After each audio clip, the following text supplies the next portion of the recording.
চট্টগ্রামের পটিয়ায় জমি সংক্রান্ত বিরোধকে কেন্দ্র করে নারীসহ একাধিকজন আহত হওয়ার অভিযোগ উঠেছে। অভিযোগকারীর ভাষ্যমতে গত ২৬ সেপ্টেম্বর সকালে হাইতগাঁও ইউনিয়নের কুতুবুদ্দিন ও জাহানারা বেগমের নেতৃত্বে একদল ভাড়াটে লোকজন তাদের পরিবারের উপর হামলা চালায়। হামলায় জাগায় আরা বেগমের কন্যা শারমিন আক্তার ও স্থানীয় মোহাম্মদ বারেক সহ কয়েকজন গুরুতর আহত হন। আহতদের শরীরে বিভিন্ন স্থানে জখম হয় এবং স্থানীয়রা তাদের রক্তাক্ত অবস্থায় উদ্ধার করে হাসপাতালে ভর্তি করেন। এছাড়া হামলাকারীরা পরিবারের কাছ থেকে প্রায় ১,৫০,০০০ টাকা লুট করে নিয়ে যায় বলেও অভিযোগ উল্লেখ করা হয়েছে। মানে হাসর বেলাস্তা আছে বুঝছে না, তো চাঙ্গা বাক্য দিদা আত বাক্য দিতে যে সমস্যার সমাধান নয় বুঝছে না, হসপান্না নয় এন বাক করে দিয়ে দেন তা চাঙ্গা তাই জুলো বিগাড়ে তো আর মানির কেন তার মিজে এসপি তার মিজে লিটন মানি পাবার তারপরে পুলিশ মানি পাবার দেখে আর বুঝছে না, পাবার দেখে এত বছর নজমুলুক লিটন মাহবুব সাহেব এই মন্টিয়ে জামিলে ইনশাল্লাহ দিয়ে বহুত বছর লতি বুঝছে না, সমস্যা চলতে আর জাঙ্গা আর সমাজের মানুষ একটা বিচার করি আরে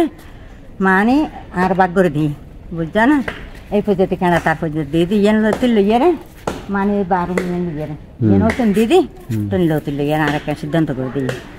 তো আজ বিয়ের সিদ্ধান্ত করে দিই সেখান 12 মাস আর বুঝছে না, চুলো বয় আইন তো চুলো দোয়াতে তারা আড়ে না ফাঁদ দে 12 মিলিয়ন মাঙ্গিয়ে চুলো দরকার না কিনে বর করতাম চাই বুঝছে না, আজ 12 মধ্যে ভালো আসবে এই আনলাই মানে তারা হয়তো সাথে দেওয়াল তুলি না পারবে তাহাতে দেওয়াল তুলে 40 বছর আগে তুললি তাদের না আর মা পুজো মেঞ্চি সমাজের মেঞ্চি দিয়ে দেয় নি তো এবার আবার আহাম করে দে না আর তো বাদ দিনা যায় আর তো তোরা না যায় আর তুই আর 12 সার দিই জ্যাং করে আর ফাইনার বাসলা ঘরের রুম তুই তাই না হাত দিই তো আর দেওয়াল না কাটিলে আবার তুমি জ্যাং করলেন তুমি অভিযোগ করে দেয় না গিয়া আসে জাঙ্গান ঠিক মজুম কে করে দিবে প্রশাসনের মাধ্যমে কুতুবুদ্দিনের সাথে জায়গা নিয়ে আজকে 2 বছর আমরা ওদের থেকে আমাদের কাগজের জায়গাটা হ্যাঁ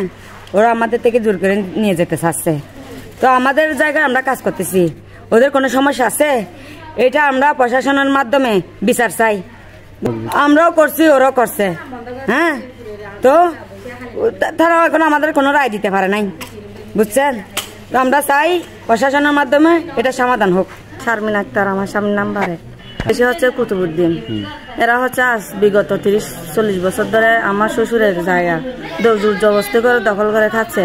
এখন যখন আমার স্বামীরা যখন কাগজপত্র সব বুঝে যখন ওই জায়গার দখল করতে গেছে এখন আমাদেরকে হুমকি টুমকি দিয়ে আমাদেরকে কেস করতে গেলে কেস করতে দেয় না, জায়গার কাছেও যেতে যাচ্ছে না। এখন কি হচ্ছে আমরা যখন ওই জায়গার কাছে গেছি ওরাও লোকজন এনে আমাদেরকে মারধর ইট পাথর এগুলো মেরে আমাদেরকে হয়রানি করতেছে মারতেছে। যখন আমরা পুলিশের কাছে গেছি মেডিকেল রিপোর্ট নিয়ে আমাদের কেসও নেই নাই, লিটন মাহবুব সাহেব এদের বল দেখায় আমাদের কোনো কেসে নেই না, আমাদের সাথে একটা যদি সালিশ হয় আমাদের প্রতিপক্ষ যদি একটা সালিশ আসে ওদেরকে হুমকি লাগে ওদের আমাদের বিপরীত করে ফেলে, আমাদের পাশে এখন কেউ নাই, আমরা একাই আছি। ওখানে আমাদের মিস্ত্রিদেরকে মেরে পাথর মেরে আহত করে ফেলছে, এটার কোনো বিচার চাই, আমাদের পাশে এখন কেউ নাই, আমরা একাই আছি, এখন যদি প্রশাসন আমাদেরকে সাহায্য না করে আমরা কোথায় যাব। ভুক্তভোগী পরিবার ইতিমধ্যে পটিয়া থানায় লিখিত অভিযোগ দায়ের করেছে এবং তারা নিরাপত্তাহীনতায় ভুগছেন। অভিযুক্তদের বিরুদ্ধে আইনগত ব্যবস্থা গ্রহণের জন্য প্রশাসনের জরুরি হস্তক্ষেপ কামনা করছেন।